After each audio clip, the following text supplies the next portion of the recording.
It is much better paid than clubs. It always will be. Once you've got to the point where you can sustain a comedy tour, a theatre tour, with little or no production costs, then you can earn similar, or if you really break, more money than on the corporate scene. But for a long, long, long time, the corporate world has sort of regarded itself as the part of the industry where all talent makes the most money. Hello, and welcome to the Ask the Industry podcast, episode 42. I'm Simon Caine, and for those of you new to the show, this is the podcast where I interview the most influential people from the worlds of stand-up, comedy, radio, TV, and today, the corporate circuit. Jeremy Lee founded JLA over 20 years ago, and today they are the biggest corporate booker in the UK. A lot of ex-prime ministers, comedians, and performers all go through them to get themselves speaking arrangements and public speaking arrangements.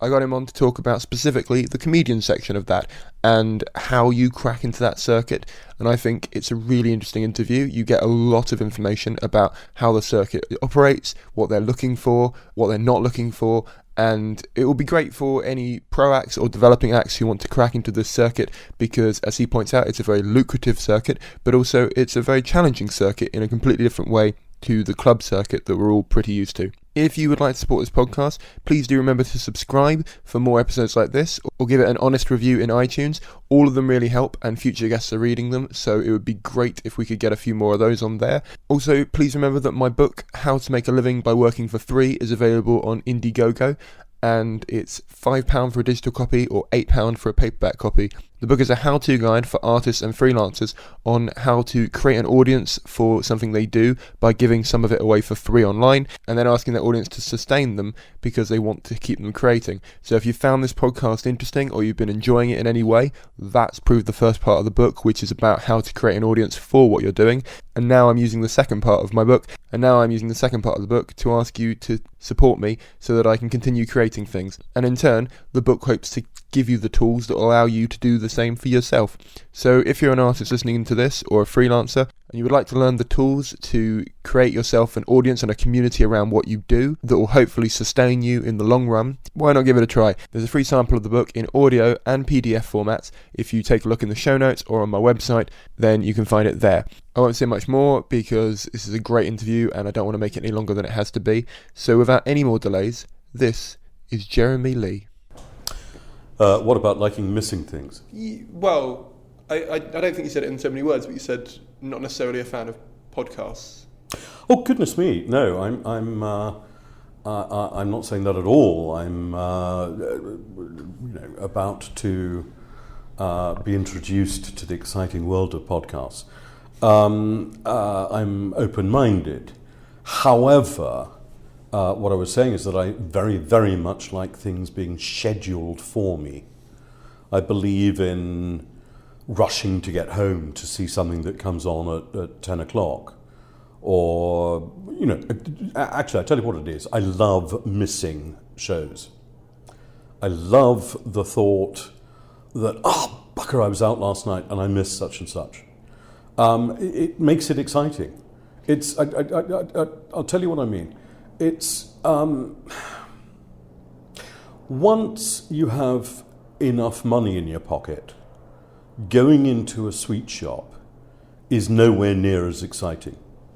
I get what you mean. Yeah? Yeah. And I'm not being flash about this because there are many shops I could go into and not be able to afford anything.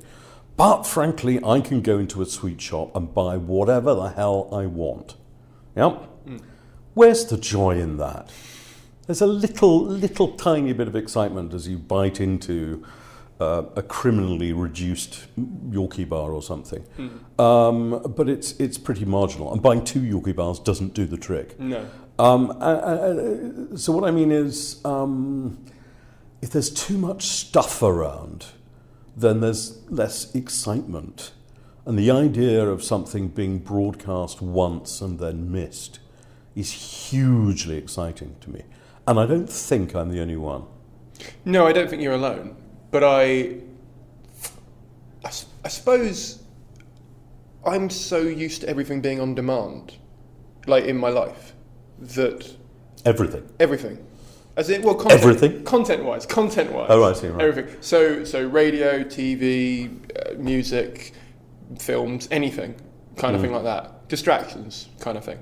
I'm so used to them being so on demand. I would say you're missing out on a huge amount of stuff. Well, I mean, you must be missing out on a huge amount because you're consuming a huge amount. Yeah. You're just doing it in a way that you think is very discriminating, and I imagine takes on board other people's recommendations, but not opening your eyes as much as you might to something that's outside your obvious area of interest. Whereas if you sit down of an evening, switch on the television, and just watch whatever the BBC 1 or 2 scheduler has told you about or has decided to put on, then, you are going to learn something, you are going to watch something you would otherwise have missed. I think, like you said, it's generational, but I think the difference is I've done that. Like pre-internet, I would sit down and watch TV, and I would find myself watching stuff for the sake of it rather than doing something for myself or like going out. And as a result, I've now got in my head that if I just sit and watch TV, I might waste my life and time. So as a result, I can't do that because I feel like the internet's allowed me to find so many niche interests of mine and filter it that I don't almost want the curation of someone else. Well, so, the word curation makes me very nervous. It's one of those overused words like iconic, which I can't bring myself to say. Legend, any of those things which make me feel nauseous. You've obviously cracked it. You've obviously worked out how to use the internet. I think most people haven't. I think they probably consume more content, so-called, than they would once have done. And they might think they're being terribly selective, but they're just consuming more. So I don't think it helps them to go out or indeed to engage in conversation or, learn to watch comedy live, for instance. All kinds of things you should be doing. I read in the last day about young Americans. This is a bit of a hobby horse of mine, not young Americans about whom my comments should not be broadcast. But I'd heard, this is to do with the primary that was held last night in New Hampshire. And young Americans in particular were terribly impressed watching clips of old Bernie Sanders' speeches, because he has always said the same thing about whatever it was. Yep. And they could get instant access to what this man has ever said in front of a camera. Now, that begs so many questions. Is that a useful way of spending their time? Are they looking at the wrong thing? Do we want politicians who have always stuck to the same line, or do we want politicians who whose views evolve in an evolving world, brackets, I would argue we do, close brackets. So, spending time watching or listening to content is time that you could otherwise be spending wasting time staring at the wall. Yeah, I hear what you're saying. I saw the same thing happen with Jeremy Corbyn recently, where some people found some archive footage of stuff he'd said 20 or 30 years ago, and they were like, oh my God, he's always been saying this stuff. And you're well, he's been on the back bench, so you haven't noticed him, have you? If they say we've always been talking about this sort of stuff as a positive, then in my view, they're in need of brutal re-education. It's that point. I mean, why comics aren't laying into this man more than they are confuses me somewhat. Yeah. Okay. An absolutely ludicrous figure of a man. But not least because he has always said the same things. Wow, there's a man who formed an idea, he'll be 60, he'll be 70 if he makes it to the next election, whose ideas haven't changed about, nuclear disarmament and all these things, when everybody else has moved on. Now, if you've never, this is where, of course, I'm in danger of, I think I've probably already done it, so I might as well carry on sounding like a grumpy 53-year-old. The point being that some arguments, even if they happened before you were born, some arguments have been won, some have been lost, And still to be going on about the same old argument strikes me as ideal fodder for comedy. Yeah, I mean, absolutely ideal, because the notion that parts of the media, not many parts of the media, admittedly, but lots of people, I can hardly say this without raising both eyebrows. They think that Corbyn and Sanders in the States are breaths of fresh air, is just the most extraordinarily ironic and idiotic view to take. They're not. They're dinosaurs. It's just that you haven't heard these arguments before. But they've been won or lost, depending on your view. Anyway, we're probably sliding away from the subject. We're slightly off topic, yeah. I didn't bring it up, I have to say. No. Somebody whispered to me before I came into the room, Simon, said, so whatever you do, don't talk about politics. Don't talk about politics. And I have, so I assume we're going to wipe everything I've just said. We can wipe it, or I can leave some of it in. I feel like some of it might be, because I like your take on content and your opinion on scheduling, for example. It's refreshing, or is it? It could just be well, quite no. I mean, a relic from it's refreshingly old-fashioned. Yeah, Let's compromise on that. I feel like I have to leave the whole thing in now because it's just a loop of a joke. Right. Well, I'll learn that then. I'll keep dropping things in a sort of Harry Hill type way. Okay.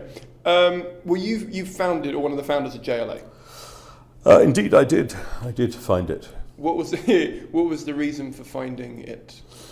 Well, I used to work for a large mass market leisure company back in the day, and they were being taken over by another one, and I just had that opportunity of asking myself whether I saw myself as a corporate animal. Maybe a bit like somebody who's always worked for the BBC. You get an opportunity to see that there's life outside, and I took it, but I didn't have any great zeal to set up an agency. It was either that, or I used to do bits and pieces of radio. It was either that or taking my demo tape and hiring a Winnebago and driving around small town America until somebody would let me have a tea time afternoon chat. And I went for the boring option, which was 25 years ago. Right. Regret it? No. Regrets are funny things, aren't there? There's an awful lot of things I do regret. Okay. If people said, I don't have any regrets, then they're... Lying. Yeah, I was going to say people. stupid, but if you have no regrets, then that's not the same as saying that you're unhappy with the way things have turned out, because I'm not. I continue to be fascinated by what we as a company do. Okay. But yeah, I have regrets. Maybe should we talk about that on another podcast? We'll talk about it on another podcast. Yeah. No, it was just the way you said it, because I know a lot of performers have ideas of starting something outside of performing. Yes. And so it driving felt a cab or something. Yeah, something like that. Yeah. But it just felt like you were doing stuff in radio, and then you just thought, I'll leave all of that and do that. So I thought it was an interesting. I was an interloper in radio, to be honest, and after one show, after being there for for 2 years, and sort of popping in and out the whole time, I made a ghastly mistake in the pub afterwards of telling everybody how much I fancied the barmaid, and they'd spent 2 years assuming I was gay, and I was ostracized after that. Right. Yeah. Okay.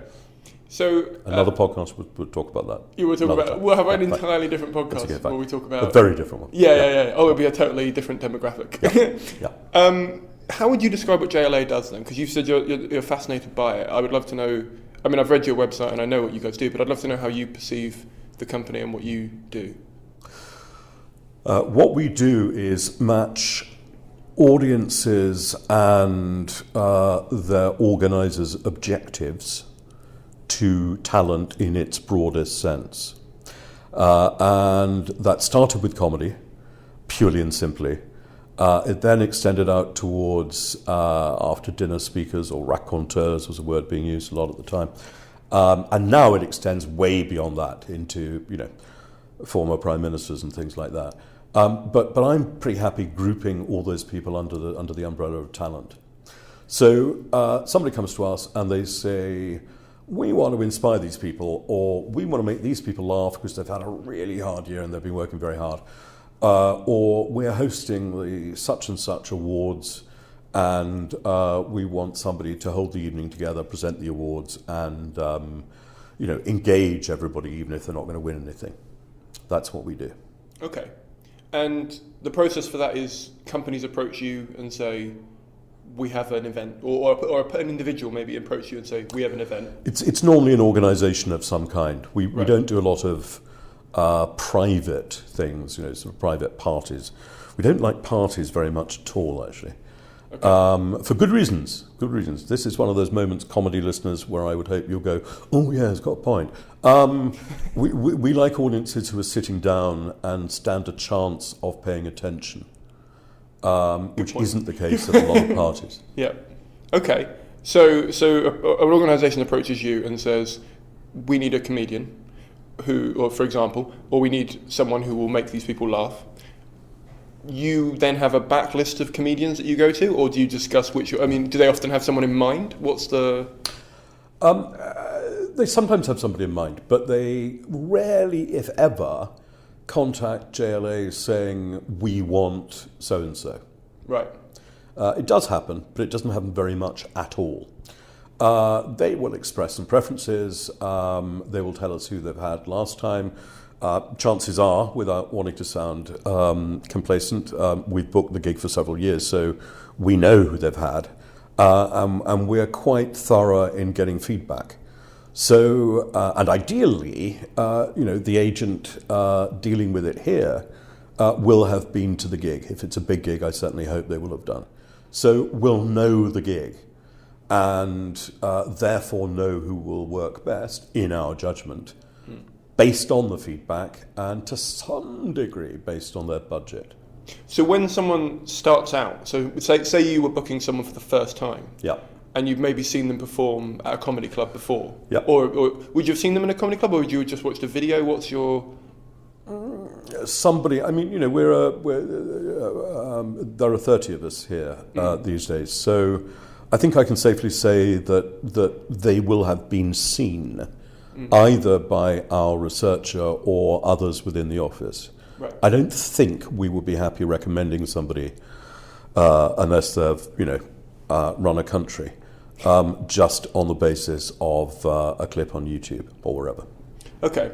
And so if you, say you were a comedian who wanted to do corporate gigs, what is the way that they should get in touch with you, and what is probably the method, or why would someone, because we've talked about this before on the phone, the reasons beyond monetary, obviously, reasons for doing corporate gigs. Why would you say a comedian would want to do a corporate gig?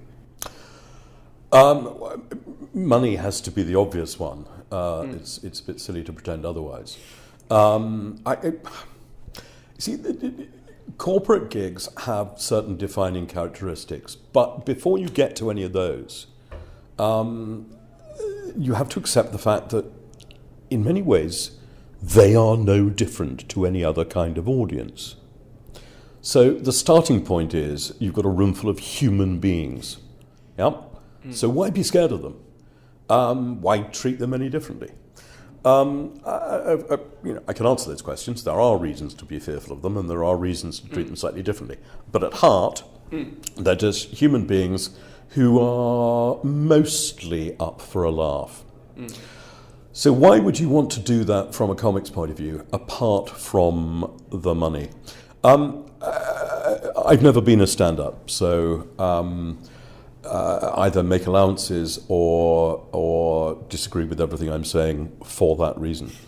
I think that playing an audience which hasn't come to see comedy and who don't know who you are is, appalling word, sexier than playing a room full of fans, or even a room full of comedy fans, or a room full of festival goers. Because you are going to walk out of there on their shoulders. You are going to walk out of there with new fans. It's the notion about preaching to the converted as against winning new followers. How exciting must it be to drive away from Grosvenor House in the back of a cab, knowing that you've just entertained 1,100 people, and half of them at least will be leaning over their metaphorical garden fence, if they can afford one, and telling their neighbours, "Oh, you'll never guess who I saw last night. He's brilliant. I don't know why he's not a bigger name." Yeah, that has to be exciting, unless you want it easy your whole life. I get that. No, I get that because I've spoken to comedians who have established a base of audience before, and they say, they don't say it's easy because it's not easy, but they say that, when you've got a group of people that are coming to see you on a regular basis, like you said, you are preaching to the converted, and in some ways you can have more fun with that because they sort of know your point of view, they know your background, your history, so you can have, maybe you can push ideas a bit further with them because they're sort of on your wavelength in comedy. But I suppose, if you're talking to a group of people that don't know who you are, I can see why that would be quite appealing. I mean, let's boil it down to two words: money and challenge. Okay. And if you were to draw that as an infographic, money, I suppose, would be rather bigger than the word challenge. But nonetheless, winning over a room, isn't that what it's all about? Yeah, that's what it should be about in general in comedy. Like when you go out on if I go and do a club or an open spot at a club that has never booked me before in a new area of the country I've never gigged in, I go out on the assumption that at least 10% of the room are going to hate me because statistically not everyone's going to like me, and then the other 90% are up for grabs. Sounds fair enough to me. I'll go along with that. I think 10% is me being very, very liberal. My eyebrows are pretty damn steady at the moment. I take everything you say, Sam, as gospel.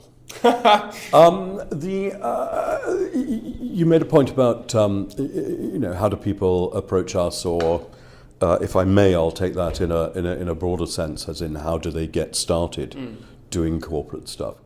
And the answer to that is that you do not expect to do your first gig in the Great Room of Grosvenor House.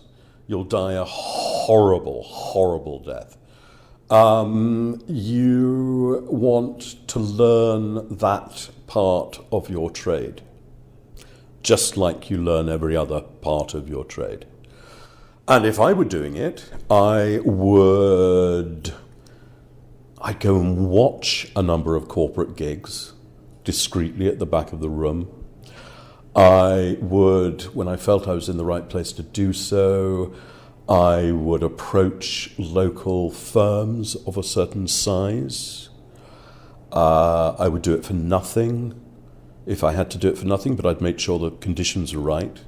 There was decent sound and everybody could see me and they weren't all going to be pissed.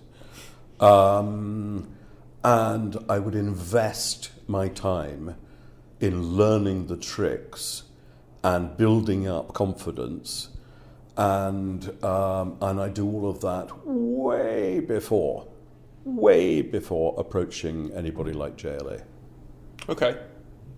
And if they've done that, would they email you and say, "This is my feedback from different companies," or what's? Because obviously, I could go off and do that for 2 years. Are we in fact talking about you, Simon? Well, I am the archetype of comedian for the purposes of this interview. Right. I have done a couple of corporate gigs, but I've never really chased corporate work, if I'm honest. Mm-hmm. So for me, this is not necessarily something that appeals right now to me. Fine. So for just the purposes of this, I'm playing the devil's advocate comedian who wants to ask you questions. Okay. Is that okay? No, that's fine. I get it. Okay.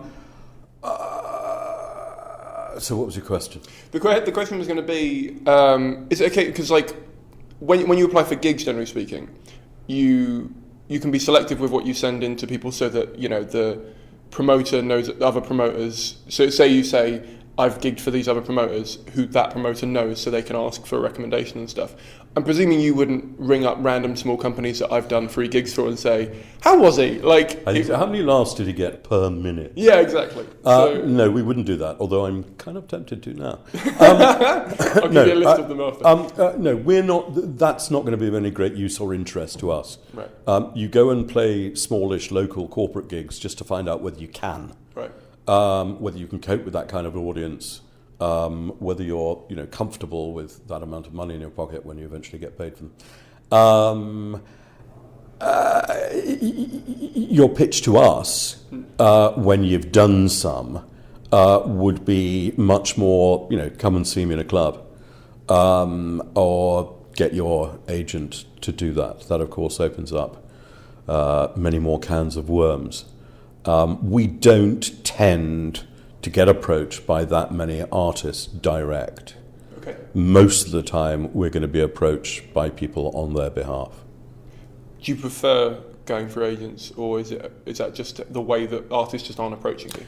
I mean, there's a certain sort of economy to it, and inevitably, if we have a particular relationship with an agent, and they say, you gotta see so-and-so. They're not all Jewish anymore.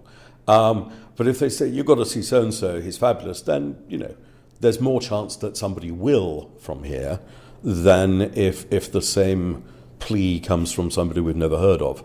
That's one of the reasons why talent, needs agents, sometimes because of the clout they have. But you don't have to come to us through an agent. What you have to do is to give us an opportunity to see you when you're ready to be seen. I don't expect, forgive me if I get in, just like somebody in court wanting other crimes to be taken into account, I'll just say once that I apologize if any of what I said sounds patronizing or whatever. So that's on the record, and I won't mention it again. I will crop that and make that the opening of the... Can you? Yeah, would that be okay? Probably, use it throughout in some just clever, keep pasting that in around. Technological kind of way. Do you want to just indemnify yourself now from everything, or do you want to just leave it? I've already said it. Okay, just that. Okay. It's on the record. I don't feel a need to say it again. Okay. My advice is, you'll find this really, really hard to take, but I'll say it anyway. My advice is to get us to come and see you when you think you're shit hot, as opposed to your first few gigs in a new club. Right. Because like it or not, that is going to form our impression of you. And contacting us a couple of years later saying, I've now been gigging on the circuit for 3 years and I know what I'm doing, might fall on deaf ears. Right. That's fair. Okay. We've talked a little bit about the fees that you get for corporate gigs. Now, obviously, it's going to vary wildly if you're an ex-prime minister, whereas if you're just doing your first gig and stuff. Yeah. Most comedians have sort of a ballpark figure for club work. Where on the scale does... I spoke to a comedian, I don't know if I should mention who it is, but I spoke to... Go on. It was Adam Bloom. I don't know if you've worked with him before. He's really good, and he was telling me that usually... You should be an agent. Usually one corporate is sort of the equivalent of about 30 or 40 club gigs. Now, I don't know whether those 30 or 40 are headline spots or opening spots or whatever. Where would you say, or what would you, if sort of people are curious on fees and things like that, where would you... I'd be surprised if we ever booked a comedian for less than $1,000. It would almost worry me if I saw an agent in the office doing that. But you shouldn't misread that. It doesn't mean that we fling money at people in a random fashion. It means that we need to have built up confidence in that person, and to do so, they've probably built up quite a lot of experience. if they're getting £1,000, then chances are they'll probably still see that as a reasonable amount of money, as indeed do I. But you're not going to walk straight into a corporate gig for £1,000. That's my point about doing sort of local stuff, building up to it. It is much better paid than clubs. It always will be. Once you've got to the point where you can sustain a comedy tour, a theatre tour, with little or no production costs, then you can earn similar, or if you really break, more money than on the corporate scene. But for a long, long, long time, the corporate world has sort of regarded itself as the part of the industry where all talent makes the most money. Yeah, it certainly pays far more than telly. And, you know, until O2 type gigs came along, or their equivalent, it was still generally regarded that however big a name you are, you'll earn more money doing corporates than anything else. So that grant would be to the comedian, or that would be your total for your work as well as theirs, as well as an agent? And how long would they be performing for on average in a... There's a lot of questions there. Yeah. No, if I'm quoting a fee, I'm quoting the fee that we would pay, as in expect to pay a minimum of. Right. I have to say it's very rare that we would pay that. Right. Our corporate clients' average spend with us is very, very, very much more than that. Right. But as a sort of entry point for stand-ups, that's what I mean. Then it's up to the artist and their agent. I don't know what their relationship is. I would hope that they don't pay their agent more than 15%. Okay. I don't know. I'd have to get more specific and ask another agent, but I'm not going to get into that. I mean, profile probably comes into it a bit. Like if, certain comedians who have got TV credits or, like you said, have sold out tours or things like that. I mean, on the infographic or Venn diagram of profile versus experience on the circuit of corporate gigs, which one of those is the bigger circle, if that makes sense? Because, there's a perception, I think, in performers in that if you have a certain level of profile, you might get more corporate work because they can go, we've got this TV name coming on and, he's been on this and that and that and, whatever. Whereas you might have someone who's amazing who does corporate gigs better than half the people who are just TV ready or gig club ready, but don't have that level of profile because they've been building up their skills in that. Which one out of those two are your... I'm keep trying to think of this in terms of the Venn diagram. The point being, of course, that what we're really interested in is where the various things overlap. Right. Because the organisation spending the money wants to know that they're not taking an almighty risk. Yeah, it's one of the reasons for coming to us. The individual at that organisation, in an extreme case, might even think that their job is on the line. Yeah. They perceive it as being the most, well, let me put it another way. They would be right to see it as the most important thing that happens in the evening. The reason I say they'd be right to do so is that we've done surveys of these things, and it is the most memorable thing. Why wouldn't it be? You're only going to remember the food if it's awful. You're not going to remember the set. You're not going to remember the flower arrangement in the middle of the table. Yep. You're going to remember to answer your question, which I seem to ignore, the 10, 15, 20-minute set that you saw during the evening. That's the highlight. So it's important. Now, the problem comes, or challenge, if we want to play with words, when people associate profile with talent or with that comfortable feeling of reassurance. Yeah, because it is a false correlation.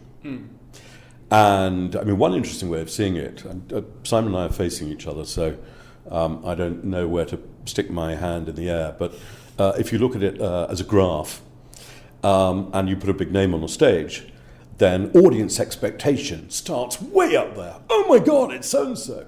Yeah? And probably will only come down. Mm-hmm.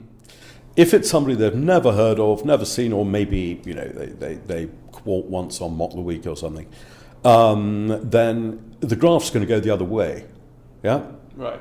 As in, prove it to me, make me laugh. Oh, you can. Yeah. Oh, isn't he fabulous? Yeah? And it becomes a discovery, and it's blah, blah, blah, blah, blah. Now, if you throw into the mix our expertise based on two things, based on the ability to subvert our own personal opinion, yeah, and based on the phenomenal amount of feedback we get, and we book 2,500 gigs a year, so we get a lot of feedback. Right. Yeah. And it doesn't eliminate the risk, but it minimizes the risk. So we should know who will work, all other things being equal, in which room, within which budget, band, for which kind of audience. And it's a wee bit more complicated than that, but those are the obvious factors that you throw in.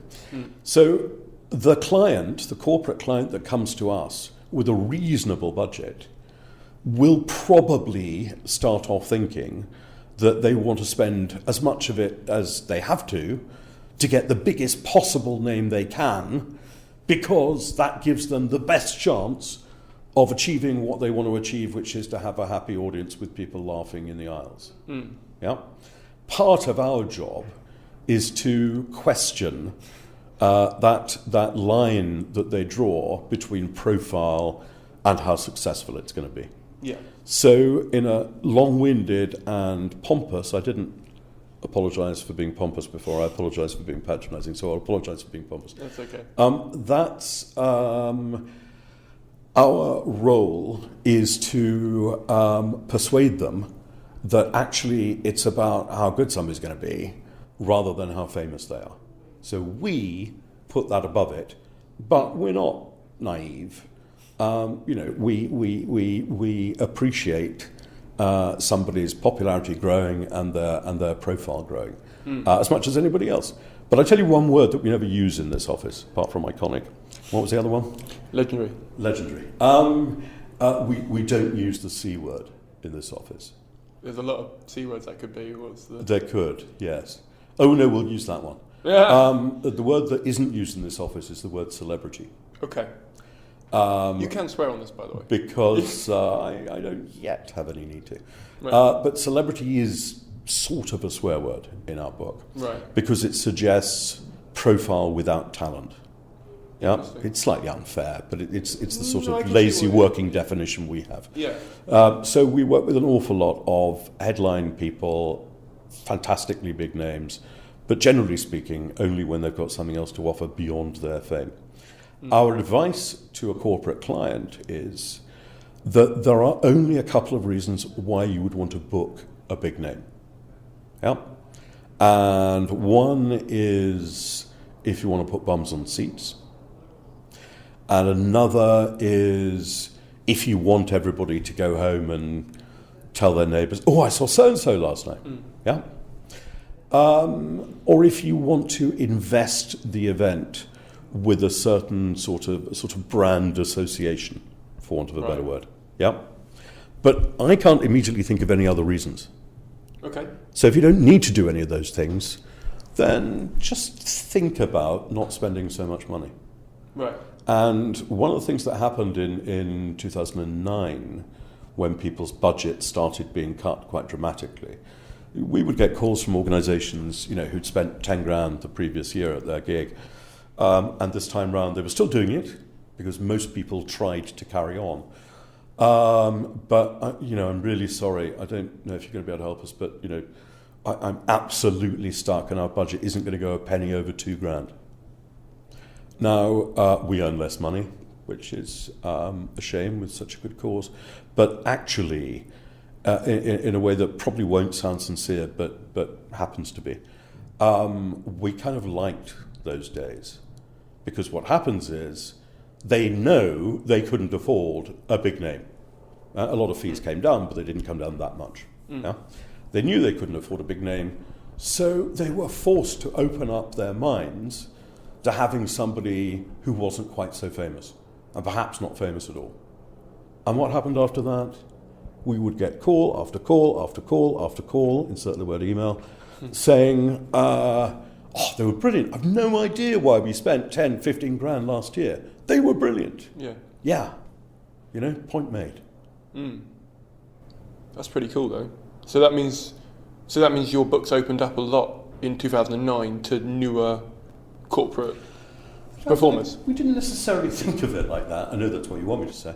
No, but 7 years ago. I think in effect it's what happened. Okay. Recessions are powerful cleansing things, and we are in the very happy position that what we provide is not, generally speaking, considered to be a luxury. So we proved ourselves to be very resilient, partly by proving that people didn't need to spend so much money, and partly by selling many hundreds of speeches on the economy. Fair enough. Yeah. How do you say a company did come to you and said, we want this specific person, and that specific person said, for whatever reason, I don't do corporates, or I don't want to do a corporate for that company. Yeah. How do you just find a different person, or like what's your method of trying to resolve something like that? If we felt that we had put the case and the gig was turned down because the client is in fags or nuclear weapons or whatever. We're going to get Corbyn doing that one, aren't then we wouldn't try and make any artist do something against their will. Trying to bribe them with going back to them with more money is not the way to do it. You drop it, you move on, you think about another solution to the problem, and there always is one. Okay. And you said you get a lot of feedback from your client's corporate side. Mm-hmm. I assume that's also the same way round for the performer. I assume you get their feedback on how the gig went. What an interesting question, Simon, said he, being very sincere. No, we rarely expecting that. We rarely hear feedback from the talent. Interesting. I mean, if one of our agents is at the gig, then they'll say something, but we rarely hear any feedback from the talent. May I give a little tip at this point? Go for it. If as talent you've done a shaky gig, then sorry, this is probably out there already. I think this is groundbreaking advice, but it's probably now part of the in Ed Stone. If you've had a ropey gig, do not tweet about it afterwards. Okay? You've had that, haven't you? That we have had it. Yeah. That is so, can I say it once more? So dumb. Because we get very, very, very few complaints. It genuinely is a very, very rare occurrence. And when it does happen, it could happen for any number of reasons. And surprisingly enough, corporate clients are pretty grown up. Yeah. They will acknowledge circumstances or whatever. Because, however much we offer our advice and we try and put the right person in for the gig, it's not our decision in the end, it's the client's decision. And it won't always be what we most recommend. So people do take risks and they don't always work. Clients are fine about that. That's not a problem. But if an artist has gone down the pan, and just to put that in perspective, I get the impression it probably happens twice or three times a year for us out of 2,500 gigs. It's very, very rare. But it happened on one occasion, and the artist afterwards tweeted that, he'd done, I'm not giving anything away by saying he'd done a shit gig, blah, blah, blah, blah, blah. Now, the client was deeply unhappy. Do you imagine the client wanted to pay after that? Yeah? Or do you imagine the client thought, oh, well, he knew it, yeah? It's accepted, it's up there, it's been stated, yeah? He died on his bottom. It's a very silly thing to do. Don't want to name that one then. No. There are a few misconceptions, I think, around corporate gigs, and I asked in different groups that I moderate online to ask sort of what those are and what they think they are. One of them that came back is that corporate gigs could be a little bit of a boys' club and a little bit gendered, and I wondered what you thought of that. First of all, I'm loving your use of the word gendered. I've not come across it used as a verb like that before. Sorry. Yes, ask me the question again, Simon. Well, I suppose I can rephrase it slightly if you want, but basically they're wondering if it's more, or if there are more gigs for male comedians than female comedians, right, or whether it's less appealing, shall we say, or they're less likely to get booked as a result of gender issues. Gender issues, their gender. In the corporate scene, there is no distinction made at all about whether to hire a male or a female performer. Okay. Yeah. And I think I'm going to say you can take that as a statement of fact. I won't give any time to anybody who disagrees, because they're wrong.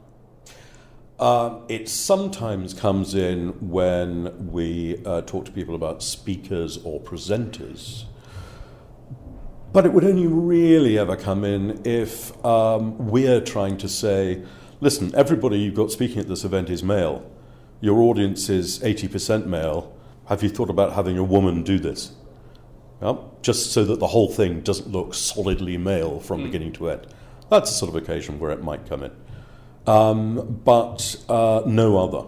Which I suppose begs another question, which is, why aren't there more women doing well on the corporate circuit and making vast amounts of money out of it? And our answer to that is, I wish there were more. Genuinely wish there were more. I am not going to make any dangerous, provocative statements about why that is the case. It just is the case that there are relatively few women on the stand-up circuit who are talked about for corporate gigs, and even fewer on the after-dinner circuit, by the way. As in, like, doing speeches, in comedians doing speeches? As in, however you want to draw the distinction. One way of looking at an after-dinner speech is that it's pretty similar material to a stand-up, except that you sit there, you have dinner with them, and you get up behind the table and you do the same shtick. It's not as simple as that, but that's one way of looking at it. There are very few women doing that, and I wish to goodness there were more. I don't think it's got much to do with the fact that a lot of these audiences, hugely unfortunately, are still male-dominated. We do what we can. But it always upsets me when we're castigated for, not having that much female talent in one area or another.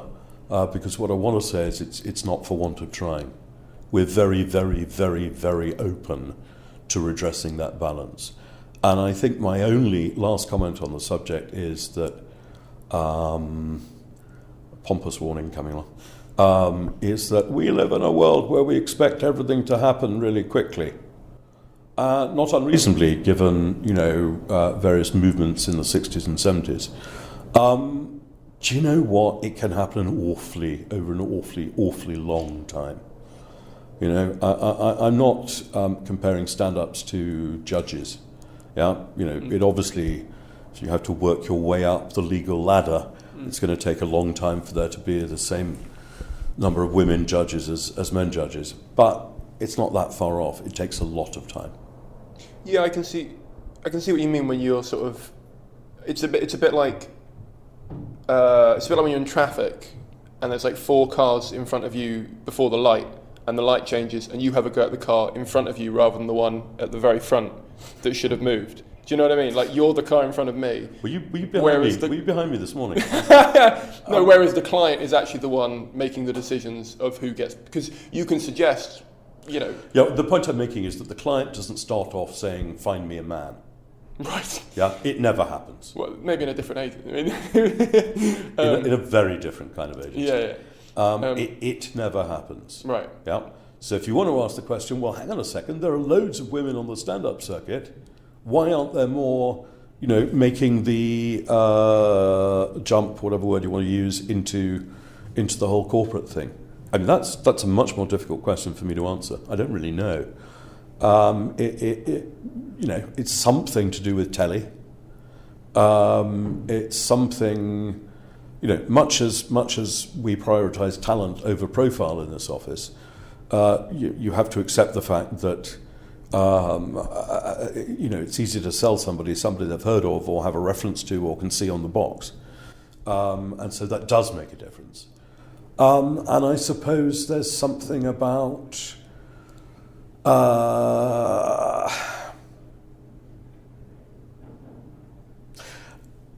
let me try and put this another way. I've just seen a vast great hole into which I could fall, so I'm going to try and stop myself from falling into it. The corporate circuit is rarely going to warm to anybody who uses it as a soapbox. Right. For anything.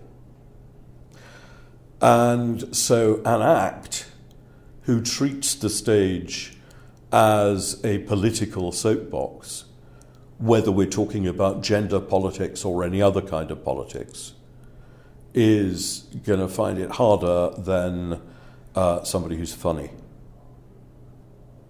Okay? Maybe in like a whimsical way rather than a... No, I meant it very deliberately, than somebody who's funny. Okay, sorry. Okay? Right.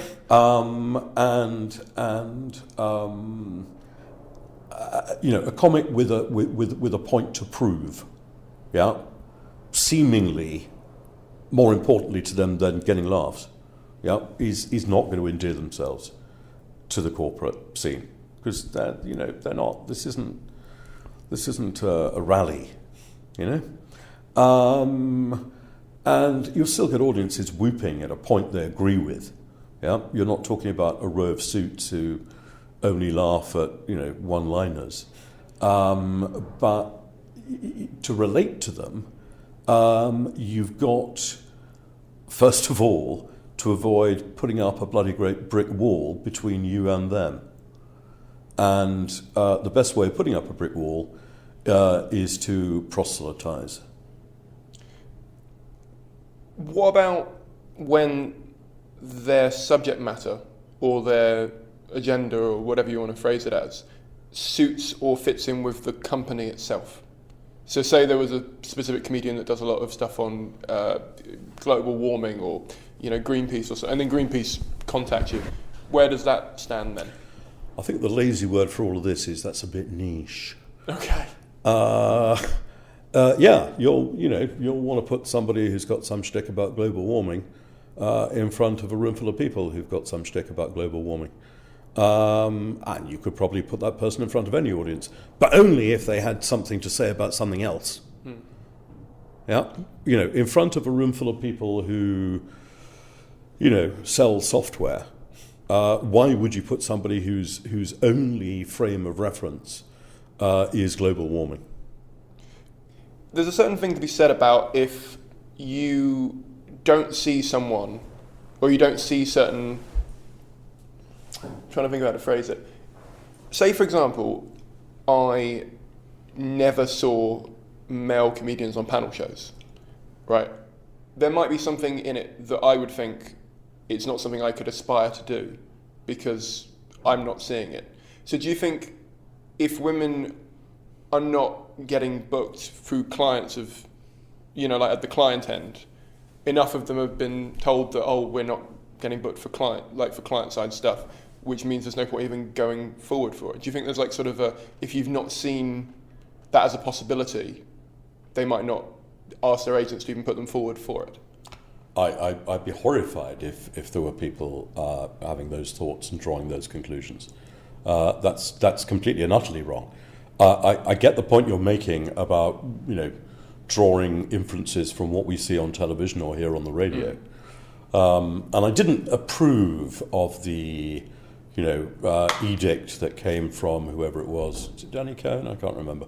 about, every panel show has to have at least one woman on it. I approve of the idea. I just don't approve of it being publicised as an edict. But that let's not go down that tangent. I think it is important to show to people at a certain stage of their development that this is something they can do. I wouldn't be as grand as that about the corporate thing. The corporate thing is pragmatism. Right. Yeah, it's, be funny. It's not hugely more complicated than that. I mean, it's a bit more complicated. Do you want me to throw out a few tips at this point? Yeah, that'd be great. Don't offend the audience. My question originally was about client feedback and swearing or not keeping to a theme or time or anything like that. So, if you want to... Well, I'll trot through a few of those things. You can swear, but not gratuitously. I think it's the same rule that applies in any other context, really, which is, if it helps the rhythm of the gag, then swear. If you want to swear to shock people, don't, because it won't. It'll just distance them. If the word fuck is funnier in a gag or a story than the word bloody, then use the word fuck. I think there is quite a sort of outdated assumption that one has to be especially careful. One has to be as careful as one would with any roomful of strangers outside a comedy club. But I would say it's pretty much the same as in a comedy club. If all you're going to do is say the word fuck, then presumably after a while they stop laughing. It's not wildly funny, is it? I don't really swear, so... No. Well, funnily enough, I do. But that's not the point. The other thing you need to do, these are a few little tips. If we start with the don'ts first. You don't thank them for buying you a new kitchen. Okay? Even if it's the only reason you have done the gig, don't say it. It is idiotic. You are putting up a wall instantly. Mm-hmm. Next one is have some respect for what they do and what they're doing there. If what they do is very mainstream, you probably can't get away with saying you don't understand anything about it. But if what they do is very, very weird and esoteric, you certainly can get away with saying, I don't understand, what's a so-and-so. Yeah? But the best way to get the audience on your side from the moment you walk out onto the stage is to show as quickly as you can that you care about being there and you found out something about them. The best introduction, the best opening line I have ever seen was from a guy I used to look after called John Lenihan. We were doing a corporate gig, not a big one, 100 or so people, somewhere in the West End, not wildly flashy. And John and I went to be briefed by the organiser half an hour or so before he went on. And they'd already sent through various things in advance, and John had done a bit of homework. But this organiser said, by the way, you'll be introduced by the big boss. Everybody loves him. Yeah? Everybody loves him. He's known for being a bit of a baby face. Yeah? So, and by the way, this isn't going to sound funny when I tell you. So we nodded, John got the point, whatever. This guy introduces him on stage. John walks out on stage, and he says, he's an American, by the way, says, thanks so much for that introduction, Jerry, and sure it's good to see you in long trousers. Yeah? Yeah. I have no idea where that accent came from. I apologise for it from the bottom of my heart. I was going to ask what state you were sure is, I think it's sort of somewhere in the middle of Australia. Sure is good to see you in long trousers. Mm. Okay? and it got the biggest reception that I've ever seen in any context, corporate or otherwise. Huge headline name or unknown. Yeah, sure, it's good to see you in long trousers, because what he'd said was, I know that guy, I know what you think of that guy, and I want to be part of the gang. Yep. And afterwards, he could have read out the telephone directory and they would have been splitting their sides. Yeah? Yep. A speaker who gave up the circuit years ago, wonderful, wonderful speaker, you wouldn't necessarily have ever expected to be on it, a sociologist called Laurie Taylor, who now still does a show on Radio 4. He used to have this shtick for That Is What It Was, of opening his speech, which was a sort of inspirational type thing, by saying, I know nothing about you. Yeah? But he then said, I'm just looking around the room as I speak, let's assume that this company he was speaking to, made office furniture. Yeah? He says, I know nothing about your office chairs. I know nothing about that framing you use. I don't know anything about that colour on the wall. I don't know anything about those light fittings. That glass, I know nothing about. Yeah. So what he was actually doing was, in a way that I haven't conveyed at all, was reeling off the brand names, the department names, every single thing that company did, as a memory test, which was breathless, and it took nearly a minute, and always got a round of applause at the end. Yeah. Because he'd bothered to learn, and at the same time exquisitely was saying, I'm not an expert in what you do. Yeah. Yeah? Those kind of tricks are fantastic. What else is there? So custom material is... Well, I think you've got to be quite careful with custom material. Just imagine if you worked in meat packaging, which used to be my favourite audience. There really is an audience in meat packaging, which you could easily assume was all about meat or all about packaging. It isn't. It is purely about where meat meets packaging. And I have no idea why they came up into my mind, apart from the fact that whenever they do, I smile. The point is, they are going to have heard every gag about meat and packaging. Yeah? You ain't going to come up with anything new there. So bear that in mind. Yeah? Read the trade magazine and maybe ask the organizer a few questions about it. But don't pretend that means you understand the industry. Yeah. I think having a respect for it is the safest route to take. Yeah, it makes more sense. And why wouldn't you have a respect for it? Yeah.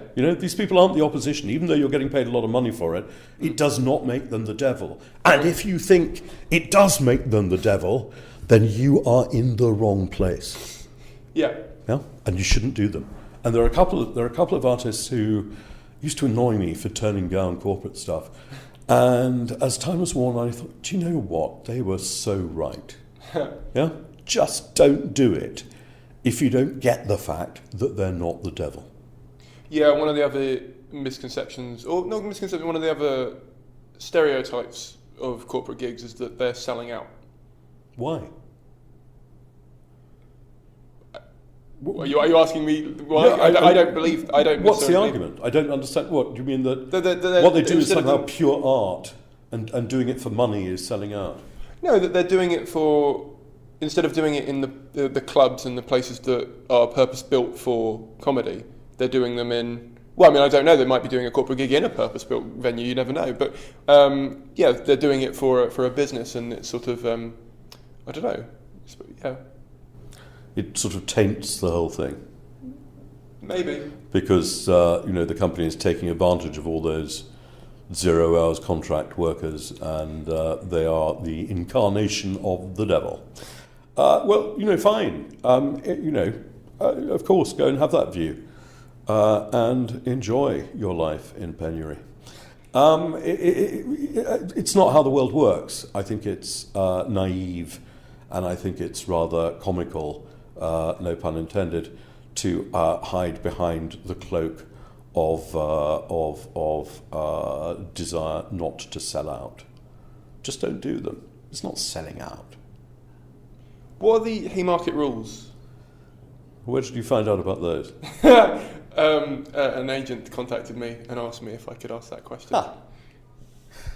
It so happens they stem from one of our corporate clients, where we spent where we spent a lot of time going through with them in an intelligent fashion what was and what wasn't on, and it covers things like swearing and bringing anything into disrepute. But it was done with a guy who unfortunately is not there anymore, who absolutely got it from the artist's point of view. Yeah, it was done not wanting to overly constrain the talent. Okay. So that's what it is. It's just it's a sensible. I don't know whether it's two sides of paper. I have to say it's many years since I've looked at it, but it's basically. Don't take the piss out of key individuals. That's another corporate don't. Because you're not going to know whether they're a key individual or not. Yeah. And so you need to have those kind of sensitivities, but not overly so. I just remembered another ghastly story from a gig where an artist picked on somebody in the audience because he was going down a storm at a corporate gig. I mean, the room was just with him. But there was one chap who wasn't laughing. And rather than leave him alone, the act carried on, picked on him, kept going back to him. And predictably, you'd have heard hundreds of stories like this. He comes off stage only to be told that guy had recently had a stroke, couldn't move his face, blah, blah, blah, blah, blah. Jesus. So there's always a good reason for kind of dropping it, at certain points. That's not particular to the corporate market. No, I think. God, I can't get the notion of selling out of my head. Maybe I sold out as an adolescent, but I certainly don't see it as anything so grand as selling out. I tell you who those people should talk to, or they should go and read his book. Anybody who thinks that doing corporate stuff is selling out, go and talk to Will Gompertz, BBC Arts editor, or read one of his books, who will explain that very many household name artists throughout the ages have first and foremost been entrepreneurs. Money's part of it. Okay. It can still be art if you really want it to be. When it comes to the venue setup for a corporate gig, how often is it in a purpose-built like comedy club, and how often is it in like a space that they've rented for? It's going to be in a space. It's never, by and large, going to be in a comedy club. I mean, I suppose you can go along to Don and hire the store and do a corporate gig there. He'd probably love you to. But 99% is going to be in a hotel or a conference room or some such thing, not designed for performance. Ideally, it won't have pillars. Ideally, people will be able to see. Ideally, somebody will have put sound in. God knows how you cope as an act when you walk into a room to discover that they're using the in-house sound system of a hotel. From my point of view, I think I would probably forgive an act walking away at that point. So, how much of that's off the record, by the way, that last comment. How much like sort of information do you get told about the venue before, or do you book the venues? I mean, no, we have nothing whatsoever to do with the venues. Okay. You don't get told a very great deal. So we should know them. I would hope we will be familiar with most venues, and you can make a few generalizations, like be very careful about playing the London museums,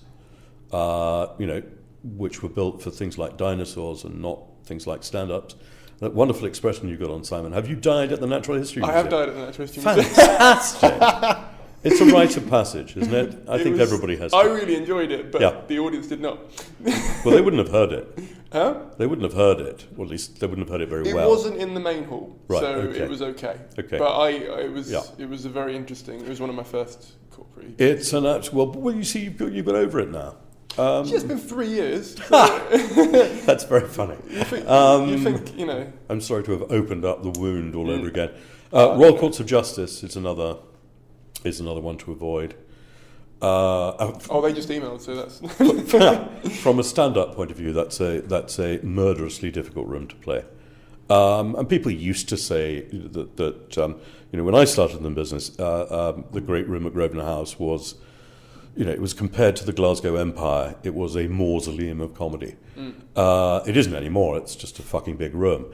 But the reason it was a mausoleum of comedy is because back in those days they used to have a hydraulic dance floor, which meant that you generally didn't put tables on it because you'd have to move them off for dancing, which meant that there was an acre of space between the stage and where they usually put the top table. Right. So it was a mausoleum because it's very difficult to get a feeling of intimacy when you've got audience on the vast great balcony and all the way around the room, but nobody immediately in front of you. It scared people quite reasonably. And so if a performer turned up and found out that, I don't know, the stage was in one side of the room that meant that audience couldn't see them, or they felt that the sound system wasn't, enough, and they asked to bring in a different, if they wanted to make suggestions to make the gig better, is that allowed, or is that written into their contract? They just perform. I mean, what's the? I think you use your common sense, as in be polite and persuasive rather than issue threats, and do it all in the spirit of wanting to help, because you want to make sure that they have the best possible show. And if you do that in the right way, then somebody will be ever so grateful. If you go in and say, "I can't go on like this. You've got to give me a bit of staging so I can put in the middle of the dance floor, and I'm not going to use the stage because it's too far away," or whatever, then you're going to alienate them. I mean, you might survive the day. You might even get paid, but you'd never get rebooked. So show a bit of nous. You will, in the course of your career, find yourself performing in the most ludicrous spaces. My favourite was getting a call one night from an act. It's probably the early-ish days of mobile phones. Yeah, as I remember him calling me from the wings, and he said, "Did they tell you there were going to be dancing fountains?" That's great. I said, "No. Where are they?" He said, "Well, they're between me and the audience." I said, "Right." And I said, "Will they switch them off?" And he said, "Nope, they absolutely refuse to." Wow. And we were laughing, and I'm laughing now at the thought of it. Yeah. Because it's funny, isn't it? You can, you can go back and tell your kids that you once had to perform through artificial rain to 800 people who could neither hear, see, or give a damn about what you were doing. Yeah, I mean, you could almost say anything at that point, and it's kind of... You could. Yeah. I think what's funnier is the story that came out of that rather than the set that he probably did. Isn't life so often like that? Yeah. I spoke to a friend the other day who was seeing someone, and this person's being thoroughly inappropriate, and they were like, "I might meet up with them just one more time to see." And I said, only do that if you think the story is going to be better with that addition to it, rather than just because you are curious. I think if the story will get improved. And she said, "Yeah, I'll probably get a better joke out." You see, exactly. Your advice is absolutely spot on. That's what I do. And I would do exactly the same. Life is no more than a rather slow process of collecting material. Yeah. Of jokes, for me anyway. Whatever. Okay. These are the quick fire questions. Go for it. But you can take as long as Does you want. Does that mean you want quick fire? No, you don't? No, you take as long as you want. These are just the quick ones that I ask everyone. So, okay. Normally, Blue. normally... I thought it was going to be a favourite colour or... Oh, no. Okay. No, never that trivial. But Okay. thanks for letting us know. Okay. The normal question would be what are the best books that you'd recommend, but you've already recommended, what was the name of that book? Have I? Yeah, the one by the BBC guy about entrepreneurs. It's an age thing. My short-term memory is getting Okay. absolutely dreadful these days. I would... Oh, Will Gompertz. Yeah, absolutely. If you're going to ask me about books about comedy, then my advice would be to ignore all of them. Okay. Read Trollope. Trollope. What's that? A. Trollope, as opposed to J. Trollope. Anthony Trollope, very funny. Church politics, 19th century, very funny. Okay. But don't read books about comedy, for goodness sake. Okay. Yawn. Okay. What's the biggest mistake you've ever made? Don't write one either. Sorry. Okay. Yeah. You saw a glint in my eye. What's the biggest mistake you've ever made, and how did you overcome it? Maybe mistake's the wrong word because you don't like the word mistake or regret. So, well, in pure financial terms, my biggest mistake was probably turning down the opportunity to have exclusive rights over commercial karaoke machines in this country in the mid-'80s, which I said went against the entire British sort of spirit of being rather withdrawn. We weren't the kind of people who were going to want to sing in public and go, yo, very much. So that was a bit of a mistake. And I'm sure there have been countless others. How did you overcome it? Well, maybe a bit like what you were saying with your gig in the Natural History Museum. Maybe I never have. I've overcome mine, thank you very much. Okay, well, we'll have a session therapy, together. But I've Okay. Yeah, okay. What is the most interesting thing that you do that nobody ever sees? I compile a talent directory every year, of which comedy only forms a relatively small part.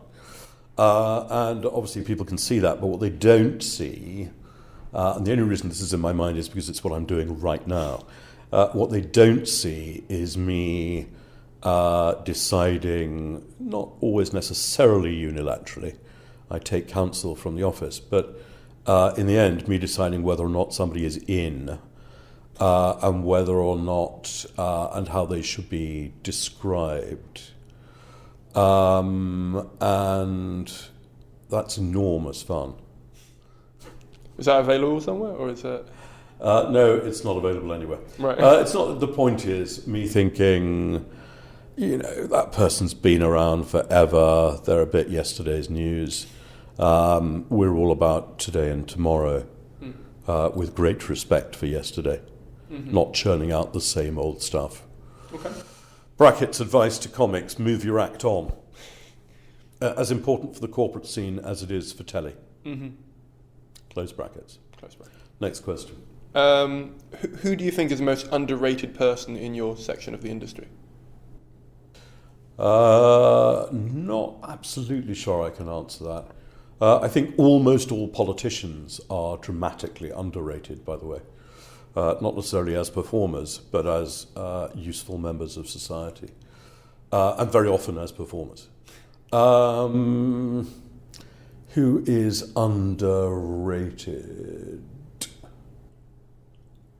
Well, I'm harking back a little bit, but years ago, I used to look after this guy who's still on the circuit up in Scotland.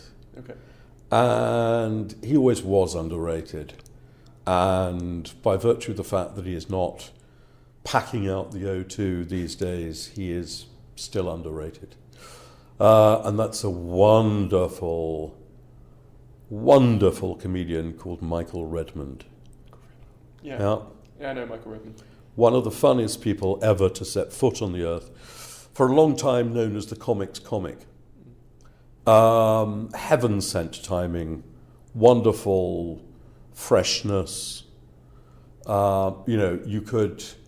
It used to happen to Michael quite a lot that people would go to clubs and see him again and they'd shout out the gag he wanted, that they wanted to hear, Yeah. Tell us the Mars bar gag. And you just don't get that very often. No. He's very special. he ought to have been a successor to Dave Allen, which sounds a bit like sort of stereotyping, but anyway. And sadly, he will always remain a bit of a secret. No, but I quite like that. I have a few comedians I kind of hope stay sort of below the... No, genuinely, because I like being able to recommend them to people. Yeah, sure. So, yeah. What do you think is the biggest problem in the comedy industry, and how would you go about solving it? I'm not sure I'd presume to have that many answers, but I can talk from our perspective. We have excellent relationships with most managers and agents. What might occasionally improve things is if they were sometimes less indulgent towards their talent, more prepared to ensure that their feet remained on the ground, more realistic about the fees, because if you go in too high, you've got nowhere else to go. If they got them to understand some of the things I've been saying about not being a pain when you get there, it would be in their interests, by which I mean the talent and the agent. But I think there's a quite natural and entirely misplaced sort of instinct on the part of the agent, which is to defend their talent, yeah, and to agree it was the audience's fault. I mean, I'm sort of saying that slightly tongue-in-cheek, but you know what I mean. And, why do they want me to get there at 6 o'clock? I'm not on stage until 9:30. Tough shit. How much are you getting for this gig? Yeah? Now, when we're booking that talent, by the way, we are not always going to indulge the corporate client. We are going to want a good reason why they want that person there at 6 o'clock. Because we don't think it's a good idea for somebody to be hanging around for 3.5 hours. Yeah? But if there is a good reason, and we say there's a good reason, then the agent should accept that and should tell the talent not to whine. Okay? That's one way I'd improve things. So far as the talent itself is concerned, I would say they should be braver.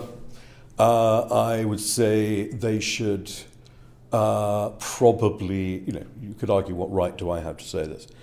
I think I'd probably agree with you. But I think they should sort of work out what makes their idols funny rather than try and copy them. I think they should be politically adventurous, which means if they are that kind of comic, it's a bit lazy and probably unfunny to lay into UKIPers. Yeah, I mean, there would have been a moment, there might be another little splutter of a moment where it works. But there's so much fun to be had to, laying into Corbyn supporters. What interesting thing happened when I set up JLA, which was in 1990, and it was a week or so after Thatcher had left office. And what was interesting in the comedy circuit then, which is all I was concerned with at the time, is that nobody was making Thatcher gags anymore because they'd done them. Yeah, there'd nothing new to say about her. And a lot of them were starting to think about their kids' education and mortgages and stuff, and they realised, they'd kind of moved on. But the real point is that, the gags have been done. Why carry on doing them? Yeah? I think it's quite important for any comic to understand where we are at a given point in time, and not to be too lazy about it. So look for the butts which haven't yet been well and truly beaten up. And for me, it would be Jeremy Corbyn. But thankfully, I'm not a stand-up. Next question, I'll give you a one-word answer. That was the last question. Shit. Yeah. Sorry. Well, that's your one. Okay, fine. I had a few others I could ask you, but I feel like you've pretty much answered them all. Okay. Well, I'm sorry if I've rambled. No, you haven't. Is there anything else you want me to say which might be of genuine help to comics getting on the circuit? If you have anything you would like to add, go ahead. Can I say one last thing? Yeah, go for it. Do you mind? No. Yeah, I do. Yeah, sorry. Yeah? No, go on. I think you need to talk to my people. The one last thing I would say to any comics forming a view about corporate gigs is not to look down your nose at them. Yeah? By which I mean, the whole idea of almost sort of holding your nose and taking the money and saying it. It's silly and it's wrong. You certainly don't want to spend all your life doing them, because the few acts who've done that have found that they're very much, slipped off the radar for telly and radio. And they've got used to fantastic money, and then it dries up, and, they'll find other people can fill theatres and they can't. But at the risk of sounding like an independent financial advisor, first time we talked, it was about your mortgage. At the risk of sounding like one of those people, you should have a mixture of assets, as it were, and learning to do the corporate thing and enjoying the relatively rich rewards of it without compromising your principles is a jolly, jolly good idea, but it should never be all that you do, nor should it be your highest aspiration. That was Jeremy. I really loved how open and honest he was about his area of the industry and his thoughts on cracking into the circuit. As he pointed out, there is a generational gap between the two of us, and as a result, all of his views were really refreshing and really interesting, and a really good way of looking at the corporate circuit in a way that maybe I don't get to hear from people who are my peers, who are probably in the same mindset of them as I am. So hopefully this was useful for you. If you got something out of it and you'd like to support the podcast, please consider sharing it on some of your social media accounts. Don't forget to tag me in them so I can thank you for doing that. That'd be great. Other ways you can support the podcast are by leaving a review in iTunes. Just leave an honest review. It can either be a star review or a text review or both. The future guests are all reading them. I know I keep saying that, but they genuinely are, and it helps me get on bigger and better guests because some of them are really interested in knowing people are actually listening, surprisingly enough. So please do consider doing that if you can. If you would like to financially support the podcast, please consider becoming a patron from $1 an episode. That's only 80p. Do you think this episode of the podcast was worth 80p to you? If it was, please consider signing up at Patreon. That's patreon.com/Ask the Industry Podcast. There is a link in the show notes and on the website. And if you don't want to do a regular donation, you can do it on PayPal as a one-off donation. Just put a monetary value on what you think each episode was worth, times it by the amount of episodes you've been listening to, and then send that to me. All the money goes back into future shows and continuing the project, so that would be great. Also, don't forget to join the Ask the Industry podcast group on Facebook. It's called Ask the Industry, and it's on Facebook, of course. Also, please don't go just yet. Don't go just yet. I know this has been a long outro, but I would really appreciate 25 seconds more of your time. Please consider pre-ordering a copy of my book, How to Make a Living by Working for Free, on Indiegogo. It's £5 for a digital copy or £8 for a paperback copy. It's taken 2 years for me to write. It's a how-to guide for artists and freelancers to build an audience around what they do and create a community around that, and then ask that community to support them so they can continue creating the things that they love and that the community values. So if you found this podcast interesting and you value it in any way, and you have something that you would like to launch or create, and you want to make yourself a audience and a community around it, please consider buying a copy, because it helps me continue creating stuff, and it will hopefully provide you with the tools that will allow you to continue creating the stuff that you want to create in the long term. Thank you very much for listening. Thank you very much for donating. Thank you very much for sharing. So thank you very much for buying my book if you do. I will see you in about 10 days. Bye.